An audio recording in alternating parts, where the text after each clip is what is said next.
Hi everybody, thank you for joining me today for today's online workshop, From Surviving to Thriving, How to Become a Recession-Proof Business.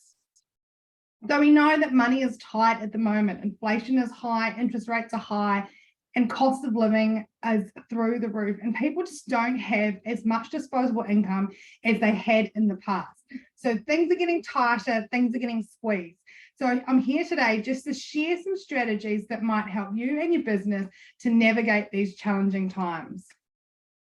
And we know that these are the headlines. The inflation is up, recession is coming, GDP is down, and 76% of small businesses are worried about their cash flow. And I also saw the other day that Xero reported that nearly 50% of all invoices sent out were not paid on time. So we need to make sure that we're doing the right things, we're aware of what's going on in our business so that we don't fall victim to going out of business, going broke, or, and also not enjoying it. Business is already hard, so we've got to be navigating this in a way that works for us. So, we know that people achieve the most when we're out of our comfort zone. So I just want you to think today that, yes, it's challenging. Yes, times are tough, but just think of it, we're out of our comfort zone. So what can we achieve and what can we change and what can we do differently to get different results for our business? I'm Liz Fleming, the founder and CEO of the Grants Club and the Efficiency Coach. I'm a chartered accountant and I have supported many businesses to transform and grow. And I've done this through strategy and also helping them with their grants and their grant readiness, because I feel that that is the core to all businesses. If you don't have a clear strategy, it's going to be really tough to make decisions, to pivot, to respond to the market, and to be sustainable and profitable in the future. As you all know, I'm passionate about helping small businesses to grow and expand and make sure that their growth strategy works for them. So what's on today? Today, I will share with you some proven strategies that are effective in challenging economic times. I'll share with you some deep insights so we can become a thriving business. And being a chartered accountant, of course, I'm going to share those financial strategies that are all important, and it's not just that cash is king. And then at the end, we'll be making sure that we've all got actions we can take away that we're going to implement today in our businesses.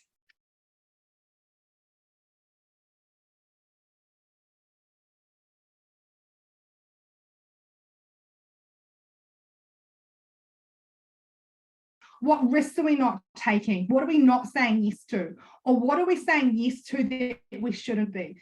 Or is it simply do nothing and leave it as it is? So I just want you to ponder on that for a moment. So we'll get straight into it. Now I'm going to share with you some practical strategies to help you thrive in your business. Now, we wouldn't be in business if we weren't helping our clients or our customers with buying something or selling them something or doing something for them. So the first thing is thinking about how can we nurture our existing customer relationships? What can we do to sell them more, to do more stuff for them? We know that it's more cheaper to sell to an existing client than to gain a new one, because that takes time. People want to know, like, and trust you before they part with their money. So I want you to think about what can you do today to continue to build those strong customer relationships, get back in touch with them, be visible to them so that when they are thinking about your service or product that you sell, you are at the top of their list. And of course, it all comes down to numbers. We've got to understand our expenses. We've got to know where our revenue is coming from or not coming from, and also making sure that once we know our expenses and our revenue, we can properly manage our cash flow. Understanding your market to create a competitive edge. Business is competitive, and so we've got to stand out. Why are we unique? Why are we different? Why are people going to work with us rather than someone else? So we need to let them know that. But what is it? Why are we the cheapest? Are we the most effective? Are we the most efficient? What is our competitive edge? Do you know what your competitive edge is? And if you don't know, you need to work that out. Investing in your business. Now, I know cash can be tight right now, but this is where we need to be investing so that we can be ahead of the curve, ahead of everybody else, and being able to gain those insights and improve your visibility within your business. So you might need to invest in some marketing. You might need to invest in some business coaching and mentoring to get that fresh perspective to help you along your way, and engage with professionals that can help, because we're so busy. Time and money is a scarce resource, and we're already doing all of the things. So sometimes getting external professional help in to guide you can be a real godsend to your business.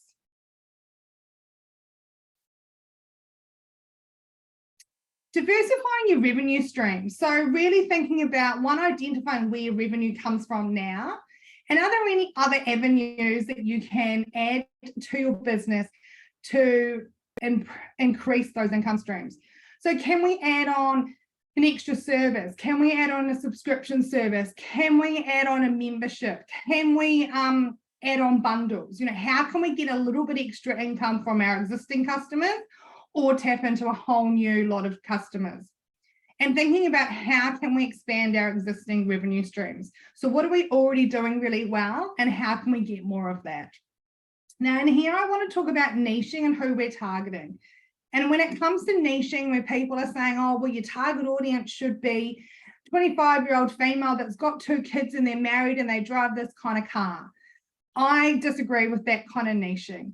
Go back to, what are you trying to provide, and who are we looking to sell that to? That is all that your niche has to be, and then you focus and target on those people. And when it comes to diversifying revenue streams, also thinking about, how can we acquire other businesses?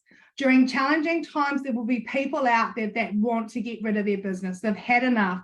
They want to go and work for someone else, or they want to go and do something else, or they are streamlining their businesses. So they might have multiple businesses and they want to sell 1 or 2 or some off. So again, looking for those opportunities of how we can diversify our revenue, and we haven't got all our eggs in one basket. That's all it comes down to, because we've all seen during COVID, people relying on one thing, and you know, if we were all relying on face-to-face, and then that obviously stopped, we had to diversify pretty quick.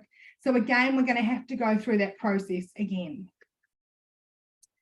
Thinking about your strategic collaborations, and I use the word strategic because they've got to be of mutual benefit for both of you, and they've also got to make economic sense.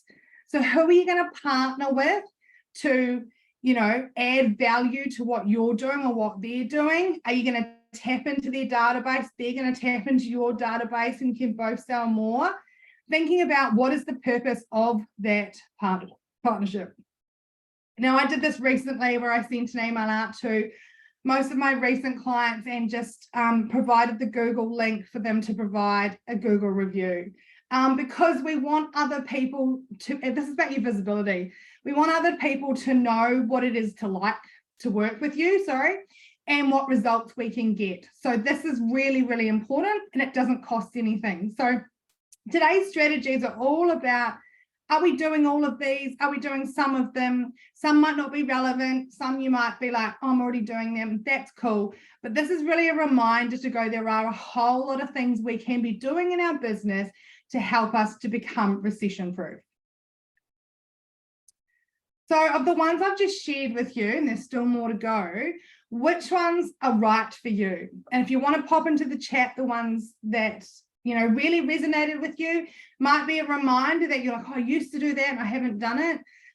Or there might be other ones that were brand new to you that you thought, actually, that could be applicable to my business. I'd love to hear from anyone that wants to share in the chat. But thinking about what it is that's going to work for your business, or what are you going to try? You know, when we're in business, we're trying lots of things. We don't necessarily know what's going to work. And I think this is when something that's really important, when things become a bit more challenging compared to when we're working for someone else. It's not about going to work, doing the hours and getting paid. When we do things in business, when we try things in business, the payoff might be tomorrow, next week, next year. So we just don't know, but we have to be doing something rather than nothing. Does anyone have any questions at this point on what I've already shared with you? Cool. Now we're just going to go into some deep insights to help you thrive in this kind of environment. I want you to think about what is your core competency. What is it that your business, what is the one thing that your business does? And also be really clear about that problem you're trying to solve. I see far too many businesses starting out, or even established businesses, where they've lost their way of what problem are you trying to solve? Who is it that you're trying to serve? And are they willing to part with money to give to you to help them with that problem? So there can be problems out there, but if it's not that bad that people don't want to part with money, then it's not such a great idea. So we need to really be thinking about what is it that's our core competency. And that doesn't mean doing one thing, but your core competency, everything has to be related in some way to that one thing, so that we're not spreading ourselves too thin, we're staying in our lane, we're ensuring that people understand with clarity what we do and what we don't do. And it just makes it easier, because then this leads into your marketing message and it's much, much easier. So if I take my own business, yes, I've got the Grants Club, yes, I've got the Efficiency Coach, but when it comes to marketing and my messaging, I focus on the grant side of things. And then once people come and chat with me and become a client or become on my database, they then can learn about all the other things that I do that overall is helping them to get clear about their strategy, to grow, and to also take those opportunities when grants come along. Adding value. If we don't have value, we don't have a business. So as I said before, it is easier to sell something to an existing client or customer than attracting new business. However, we need to attract new businesses and create that loyalty by offering the value. So there may be things you give away for free. There may be extra bonuses you give initially, or you might provide a service that you don't necessarily want to be doing, but then later on down the track that will hook them in for your core competency or your main service. So there are obviously reasons why we do things, but we need to be thinking about what value are we offering. Being able to adapt and innovate at this time is really, really important. We need to be dynamic and we need to be agile. So this is talking about within your business, within your staff, within your systems, how we make decisions, but thinking about what can we do differently. And I don't want people to dwell on what we did in COVID, but I do want you to reflect on what you did during that time, because it's a little bit similar now. What things did we test for the market? And even reaching out to your clients or customers to say, well, what is it you want from us? What would you like to see? I listened to a few recent podcasts where that's what they've been doing. And they actually asked some really specific questions. And some businesses have cut down their number of SKUs and products that they're offering because they just had too many. And it actually ended up being choice paralysis, where, you know, people got so overwhelmed they didn't order anything. So simple is best, but thinking about how can we adapt and be innovative in what we're doing. Investing in your people. So if you've got staff, it is an employees market right now where there are way more jobs than people. So they have the choice. So if you want to retain your good staff, you need to think about investing in your employee engagement, training to upskill them, to increase their skills and productivity, but also just so that they feel good about coming to work and they want to come to work. And yes, you might be thinking, well, that'll just, if they've got more skills, they might go and want to work for someone else. But this is all about retention and getting them to really buy into what you're doing in your business. And I'm a big believer of this, where it can be as little and simple as taking them out for a coffee once a week or once a month, or bringing in donuts on the Friday morning tea meeting. So it doesn't have to cost a lot of money, but those kinds of things can go a long way. Now, embracing a long-term vision, don't just be focused on the short term. Now, what I want you to do here is thinking about both. So what's my ultimate long-term vision? Where do I want to be? and how can I break that up into actionable, smaller steps that I'm going to implement in the short term to achieve that long-term vision. So there's two components of that, but they're both as equal as each other. So we need to work through both, and that'll come down to how you develop your strategy and who you are developing that strategy with, to make sure you've got that balance between how do we get to our long-term vision and what are those short-term steps. Your short-term steps that you're taking now might be a couple of steps backwards to catapult forward later. And so we need to be thinking about that and bringing those into play. We need to think about how we're going to optimize our pricing strategies with market research. So what is everyone else charging? You know, and I'm not a big believer of over-analyzing your competitors, but at this time we do need to make sure that we are within a ballpark and that we're not out of the market.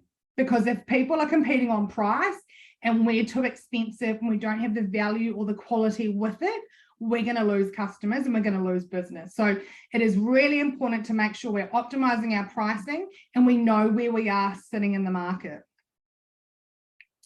Maintaining a positive mindset. Now, this is really, really important. And this is something that I've witnessed through a couple of coaching programs that I've been part of, where, you know, things have got really hard for some people. Some really bad things have happened and they've been able to bounce back much quicker than they would have because they have a positive mindset. They have become solutions focused rather than problem focused and focus on that negative mindset. So this is just something to really be conscious of and aware of. And this isn't to say that every day is going to be the best day and it's going to be happy la, but we just need to make sure that we don't dwell on the negatives for too long, get us into that slump, and all of a sudden 3 weeks have gone by and we haven't done anything on our business. So we just really need to be mindful that we need a positive mindset. Being proactive. Now, I think this is linked with having a positive mindset. Being proactive with your communication, being honest with yourself and also with others. So this is a little bit around thinking about managing your expectations, but also specific example is your price rises. So, you know, lots of stuff is going up. Suppliers' costs have come up as well. So, you know, our costs are going up and up and up. And eventually we can only hold those current prices for so long before we're at break-even point or making a loss. So they say that people will accept an increase of less than 10% with no issues. So if you can be proactive, communicate it early. And also I've seen people say, well, a price rise is coming, but it's coming in 4 weeks' time. So you've got 4 weeks to order at the old price. If your postage needs to go up, same thing. Give them a couple of weeks notice where they get the chance to be the old price if they choose to. And then at least they've known in advance that those prices are going up from that date. Invest in marketing. Time and time again, I see on business forums where people are saying, I just saw it this morning, I'm not getting any sales. I've posted on social media. There's so much more to marketing and advertising, but we just don't do enough of it, especially if you're a product-based business. It takes a lot of work, it takes a lot of strategy, but now is the time to continue or start investing in your marketing. Reflect and learn from the past downturns. So for some people, this is the first time, apart from COVID, that they might be experiencing a recession or those really ongoing challenging times. So learn from others, start learning to some podcasts, and know that you're not alone, but work out, well, what have other people done in the same situation and what can I also do? Improving your operational efficiency. So, this is what the very first thing I started when I started my business, working out efficiencies. How can we do more with less? Either save money or save time. And now is the time to be critically analyzing what is it we do, what are our processes, and how can we improve them for a better outcome for our business? So what of those deep insights that I've just shared with you, what ones are you going to put into action? There might have been some that you're already doing, some you already knew about, but there might also be some that you're like, actually, I'm going to try and do that, or I'm going to at least put it on my list. So if you do want to share in the chat what ones resonated with you, I'd love to hear them, but otherwise, just think about what's going to go onto your action list from that list. And if anyone has any questions, please just pop them into the chat or pop your hand up.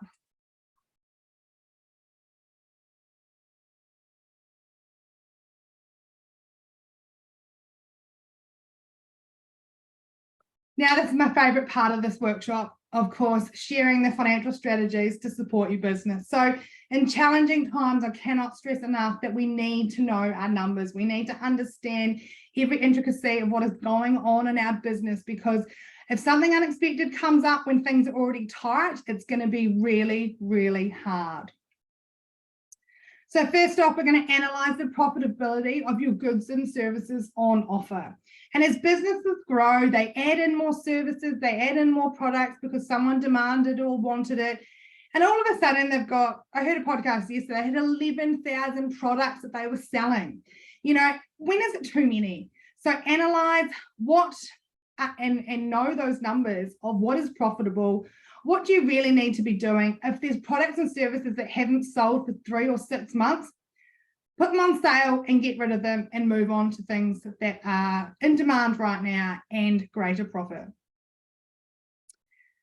Negotiate with your suppliers for better terms or discounts on purchases. So I have seen lately businesses are offering a 2% discount if you pay on time.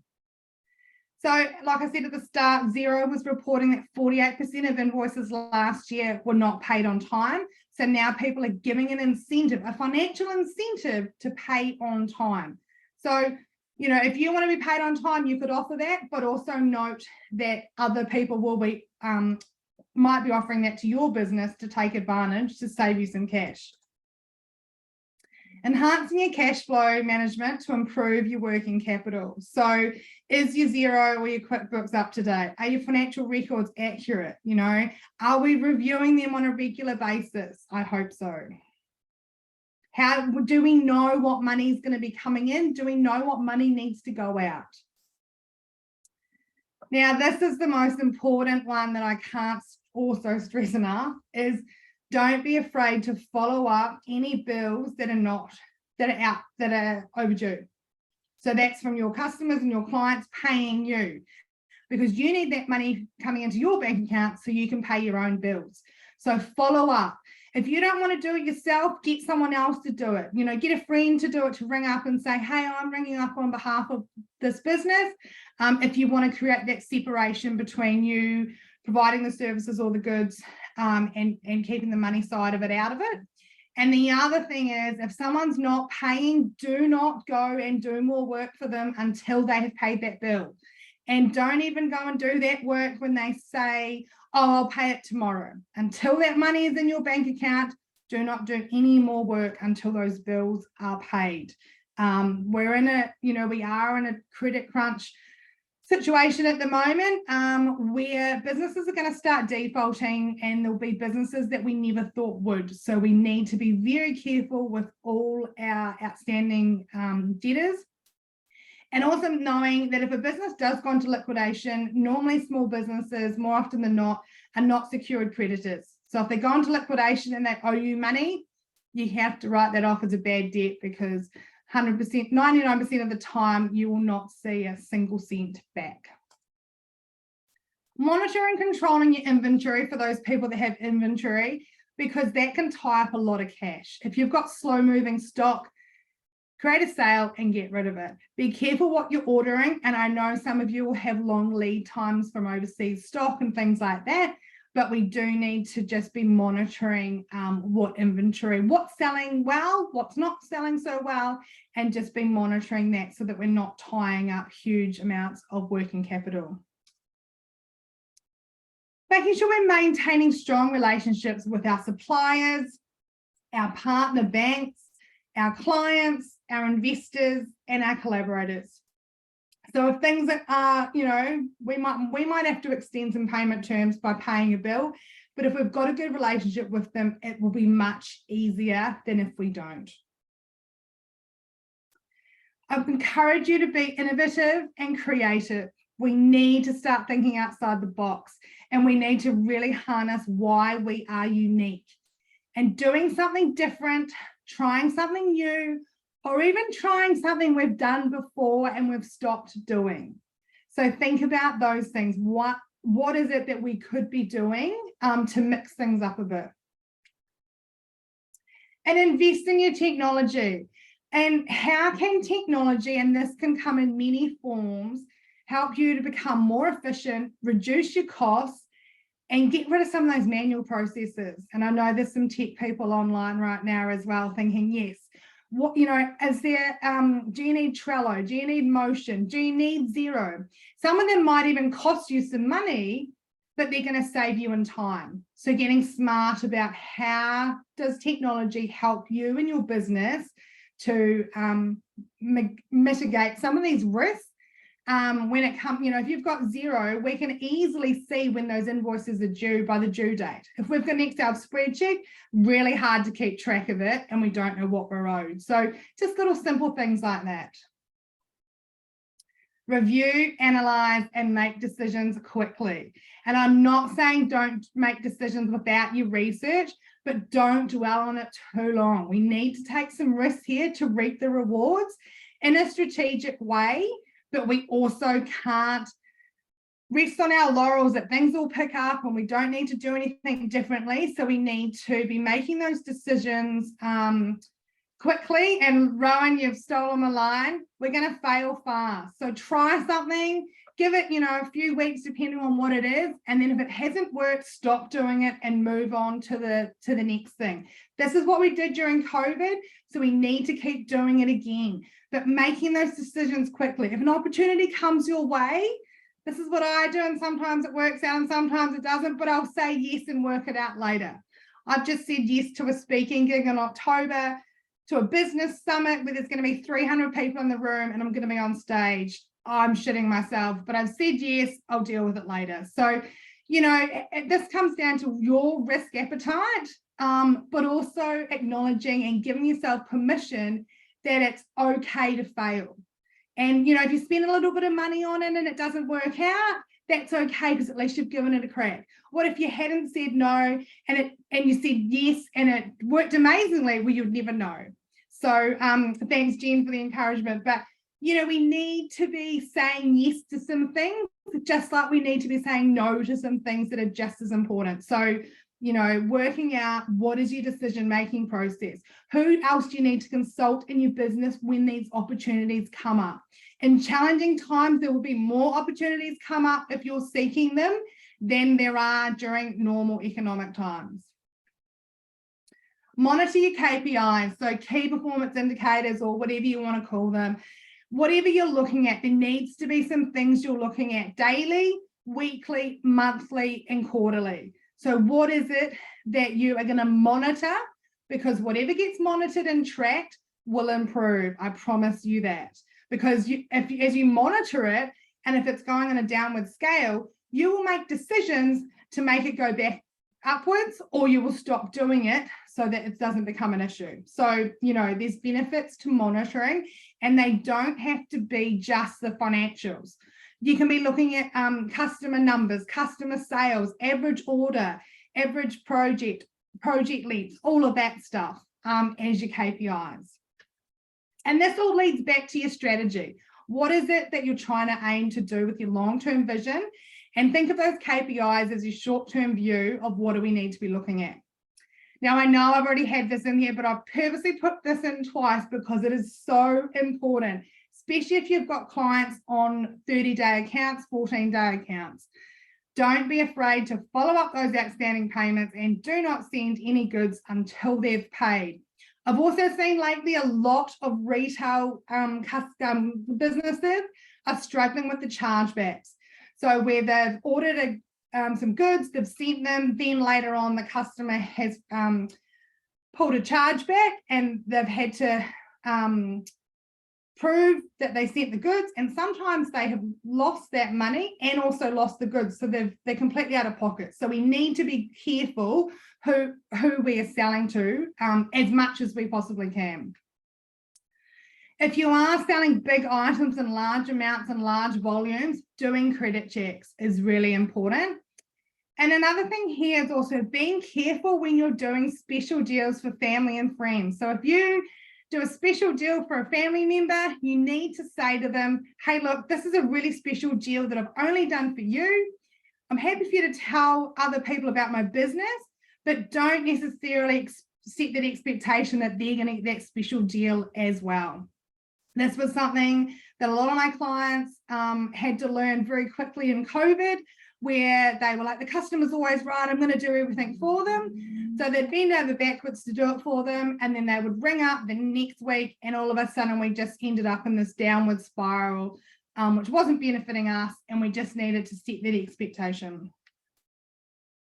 Tax planning, and I know tax planning is boring, but just what I'm actually talking about here is making sure when you're paying your PAYG or when you're collecting your revenue invoices in for your GST, you're putting that money aside into your second bank account, so that when it comes to the end of the quarter and we're paying our tax or our BAS or our PAYG or our super, we have some money in there to cover it. If not all of it, but at least better than zero is always my philosophy. And then, you know, you're creating your business savings that you can dip into when you need to. So trying to create a bit of a buffer so that we're not so stressed about that cash flow. And of course, I couldn't do a workshop without mentioning grants.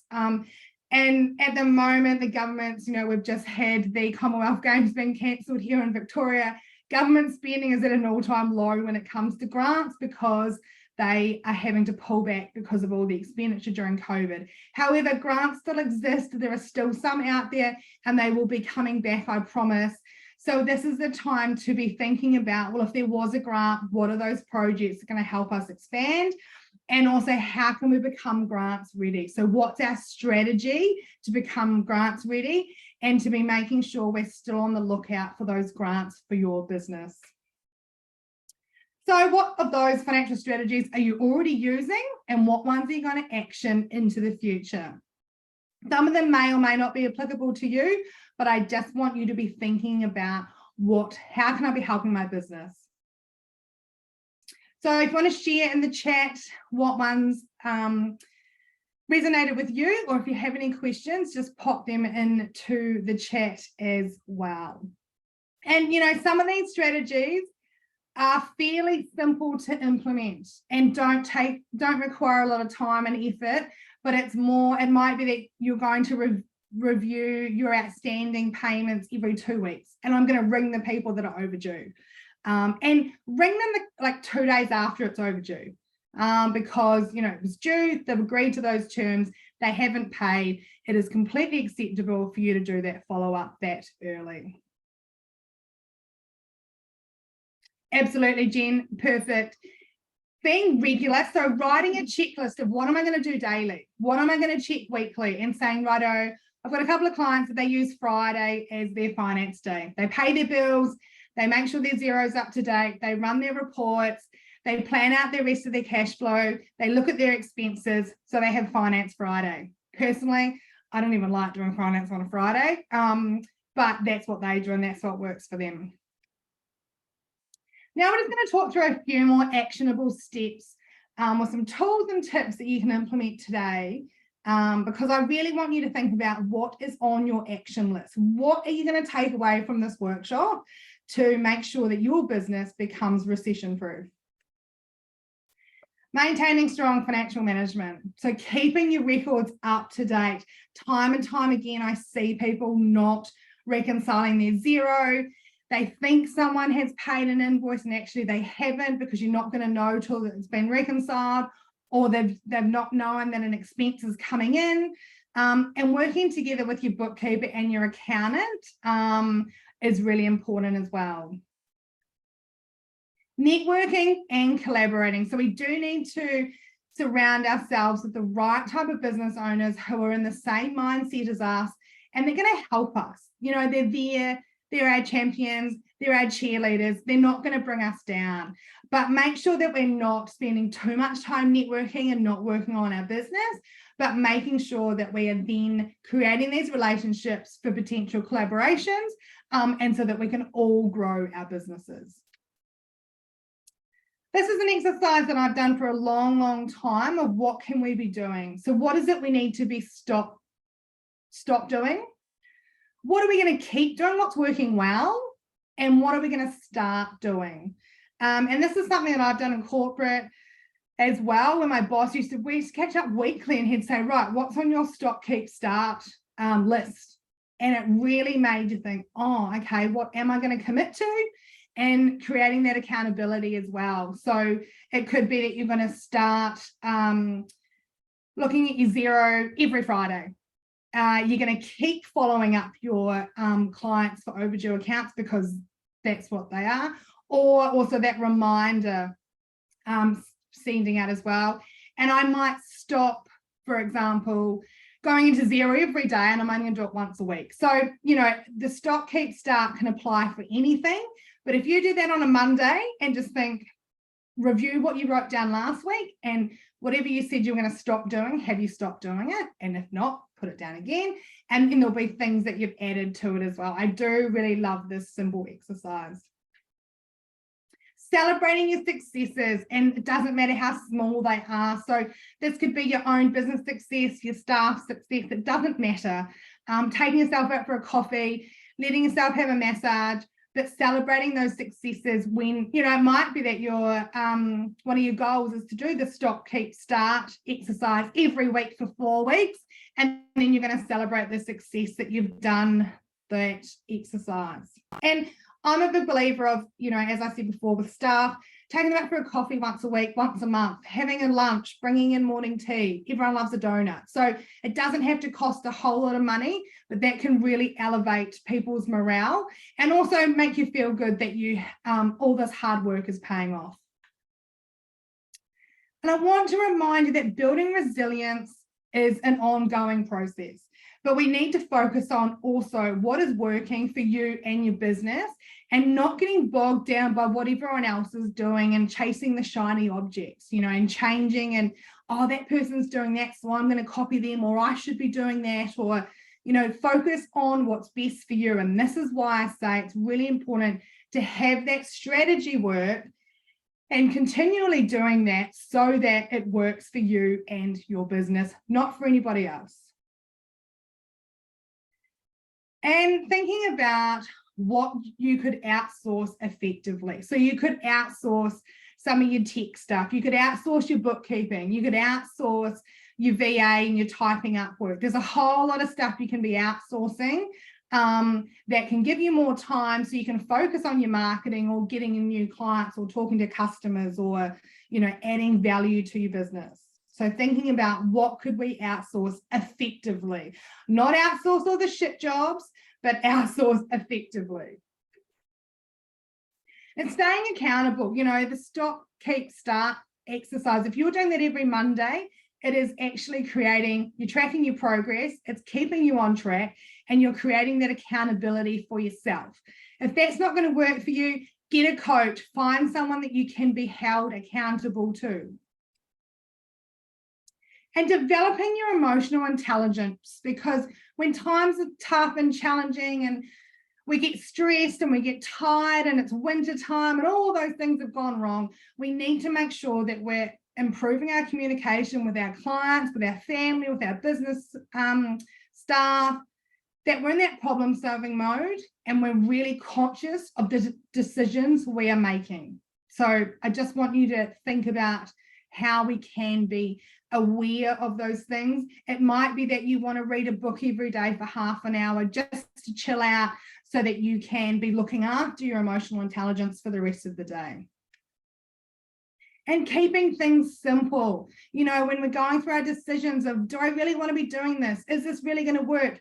We can't answer those questions, but it's more about, does this piece of work or this collaboration align with our values? Does it come back to our core competency? And remember, you have permission to do things your way. I recently had an inquiry where someone wanted to promote my services to their group of businesses. And I said, actually, I've already worked for some of them in the past and they're not my target audience. So I just said no from the outset. I didn't want to waste my time and I didn't want to waste her time. So we need to be keeping things simple, staying in our lane and making sure we're doing what we want to be doing. Here's just a quick list of some tools to implement. So if you haven't got a finance system, I implore you to get one. Xero is the best. I can help you with that. Getting a CRM system or even a spreadsheet, it doesn't matter what it is. It just needs to be some database where we can collect and keep all our email addresses from our customers, from our audience, so that we can communicate with them. Google Analytics, which has just changed over from July, knowing our website stats, if that's applicable to your business, email marketing, and making sure that it's easy for people to buy from you. So what does your e-commerce platform look like? Are online payment solutions easy? How can people pay you? What does your website look like? You know, all of those things to make it easy for people to give you money for what you're doing. Because at the end of the day, this is what it's all about. And I want you to strategize. I want you to focus, then implement, and then transform into a recession-proof business. And this will set you up for the future as well. If you can get through these challenging times, I assure you, you'll be able to get through anything. So here's a quick summary of sort of my top 7 actionable tips from today that I want you to think about. How can you diversify your income? Basically thinking, making sure I don't have all my eggs in one basket, because if that tap gets turned off, what else can I turn on, or where else can I grab my eggs from? Building that database. Now, this includes maintaining the relationships with our existing customer base, but also developing new customers and building that audience. Streamlining your processes. How can we use technology? How can we use outsourcing to streamline those processes to become more efficient? Cutting any unnecessary expenses. And for that one, I want everybody to go and have a look at their subscriptions and see what they've signed up to for $10 a month about 3 years ago and they've never looked at it. Cancel it. Click the unsubscribe. And that also goes for emails as well. If you don't want it, unsubscribe it. We might have signed up for something for a freebie, but it wasn't really relevant in the end. Go and unsubscribe. Declutter your expenses, declutter the email inbox as well. Reducing debt and liabilities. And this is more about being conscious of what debt and liabilities you actually have. Because debt and liabilities are a good thing in business because we're leveraging, but we want to make sure that it's affordable. And focusing on agility and innovation. What can we do today differently to harness our uniqueness as business owners?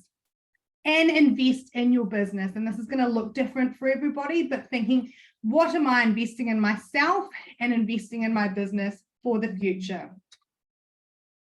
I want you to become more strategic and deliberate with your decisions and thinking about what is your decision-making process. So I do want you all to now write into the chat just one action that you're going to implement today. Might be something that we've talked directly about today, or it might be something that you've been thinking about doing, and now is the little push to go, yes, actually, I hear what Liz is saying. I'm going to do that for my business because, yes, it might be a little bit risky or it might be something different. Stop, keep, start. I do love it. And what I am going to do is there'll be a workbook that I will send out that will have a page on there as a template as well.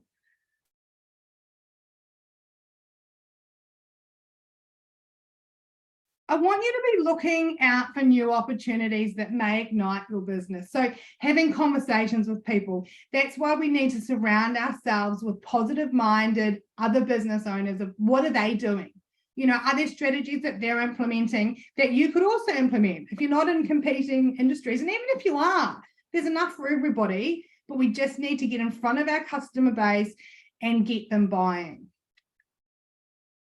Also remember that there are other resources out there, such as the local councils, the business Facebook groups. local networking groups, the freebies. People are doing freebies, but some of them have some really, really good information. Mentorships and masterminds. So that's really thinking about who are you surrounding yourself and where can you find like-minded businesses. Books and podcasts. So they are probably my top 7 or 8 places that I also look for inspiration. I think, well, what are other people doing and how are other people getting by? So local council, business Facebook groups, local networking groups, if you like the face-to-face, or it can even be online. Freebies, mentorships and masterminds, books and podcasts. So some of you have asked how we can work together to develop that strategy for the future. So today I have got a really special offer for the action takers that are on this workshop or watching the recording. So you can book a 3-hour strategy and brainstorming session with me. It's online via Zoom. It'll give you the action plan with clarity. And basically it is an intense 3 hours of brainstorming between you and me. There's no pre-work, and we work out what is your best plan going forward. Once you've done this session, there'll be 30 days of online support via email, and you'll have that accountability of the action plan. So I will send you emails of where are we up to, how are we going for those 30 days. And then at the end of the 30 days, we will have a 30-minute check-in to see where you're up to and keep you on track. So the link is in the chat if you want to check this out. If someone can just click on that link to see that it's working, because I'm always nervous about putting links in and it not working. So this is a special offer. I do have limited availability, so there are only 5 available. It is $1,500, but that includes that extra support as well. The special offer ends at the end of tonight, 11:59, and you have 3 months to book in that session as well. So book and pay for it today, and then I will email you tomorrow and we'll book in. So you've got the whole of August, September and October to have that session with me. And then your 30 days of support starts from the day after your 3-hour session with me. If you do sign up for this, I've also got a QR code there as well. But if you do sign up for this, there are a couple of bonuses. There'll be an extra workbook that we'll work through, and that'll also extend to the 30 days after to keep you on track, create that accountability and make sure that you're taking action. And also you'll get an extra hour follow-up strategy at the end of the 30 days to plan you for the next future and what are the next steps after that. So that is only if you take action today and it's part of this workshop. So there we have it. It is easy to sign up, and I would love to work with you on your strategy to make sure that you have the tools and the resources and the right plan in front of you for your business to become recession-proof and to navigate these challenging times. So what else is coming up? So I did say if you are online, live in person to this workshop, you have a chance to win a 1-hour session with me. So if you're in the room, we've got a few people in the room and I have randomly picked a number and we will do that in a moment. So it's a 1-hour strategy session with me online within the next month, because we're all about taking action here and we want to get started and get you sorted.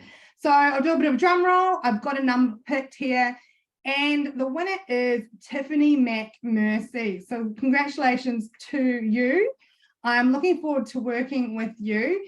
If you would mind putting your email into the chat so Erica can grab that just so we've got the right person, that would be amazing. And I'll be in touch to book that session in with me. So thank you. And thank you to everyone that has been on live.